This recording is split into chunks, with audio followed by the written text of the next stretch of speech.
مولاي صل وسلم دائما أبدا على حبيبك خير الخلق كلهم مولاي صل وسلم دائما أبدا على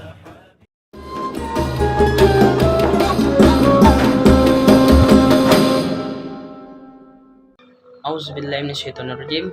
Bismillahirrahmanirrahim. Assalamualaikum warahmatullahi wabarakatuh.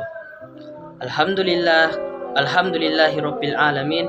Assalatu wassalamu ala asyrafil anbiya'i wal mursalin Sayyidina Muhammadin wa ala alihi wa sahbihi ajmain, amma ba'd. Puji dan syukur marilah kita panjatkan atas kehadiran Allah Subhanahu wa taala yang telah memberikan kita nikmat kesehatan, nikmat kesempatan, serta nikmat karunia-Nya. Salawat serta salam semoga tetap terlimpah curahkan kepada junjungan Nabi besar kita, yaitu Nabi Muhammad sallallahu alaihi wasallam. Allahumma sholli ala sayyidina Muhammad. Hadirin yang dirahmati oleh Allah Subhanahu wa taala, pada kesempatan kali ini izinkan saya menyampaikan sebuah ceramah singkat, yakni tentang ikhlas.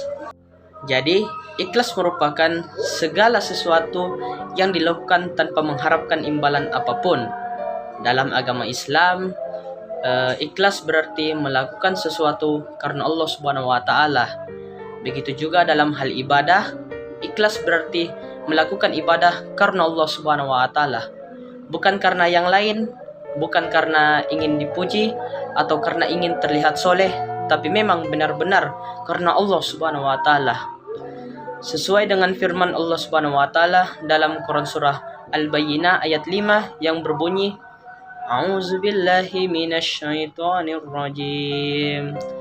Bismillahirrahmanirrahim. Wa ma umiru illa liya'budullaha mukhlishina lahuddin hunafa'a wa yuqimus salata wa yu'tuz zakata wa zalika dinul qayyimah, yang artinya padahal mereka hanya diperintahkan untuk menyembah Allah dengan ikhlas, menaatinya semata-mata karena menjalankan agama, melaksanakan sholat dan menunaikan zakat, dan kemudian itulah agama yang lurus. Jamaah yang dirahmati oleh Allah Subhanahu wa taala, ikhlas itu ibarat akar dalam sebuah pohon. Ia tidak terlihat, tapi justru menjadi penopang kekuatan. Tanpa akar, pohon akan tumbang. Begitu pula amal tanpa ikhlas akan rapuh dan tak bernilai. Nabi Muhammad sallallahu alaihi wasallam pernah bersabda, sesungguhnya amal-amal itu tergantung kepada niatnya. Dalam hadis riwayat Bukhari dan Muslim. Ini menunjukkan bahwa niat yang ikhlas akan menjadi penentu diterima atau tidaknya amal kita. Namun, mari kita jujur, menjaga keikhlasan itu bukan perkara yang mudah. Godaannya yang riya, ingin dipuji, atau merasa lebih baik dari orang lain seringkali menyelinap dalam hati kita. Maka dari itu, kita perlu terus melatih diri dengan memperbanyak muhasabah, berdoa kepada Allah agar diberikan hati yang tulus dan tidak lelah memperbaiki niat setiap kali kita beramal. Hadirin yang dirahmati oleh Allah Subhanahu wa taala, ciri orang yang ikhlas itu sederhana. Ia tidak marah jika tidak dipuji dan tidak berhenti berbuat baik meskipun tidak dilihat oleh manusia. Ia hanya mengharapkan ridha Allah Subhanahu wa taala dalam semata. Ketika membantu orang lain, ketika bersedekah, ketika tersenyum, semua diniatkan sebagai ibadah. Saudara-saudara, mari kita renungkan, berapa banyak amal yang kita lakukan hanya agar dilihat orang?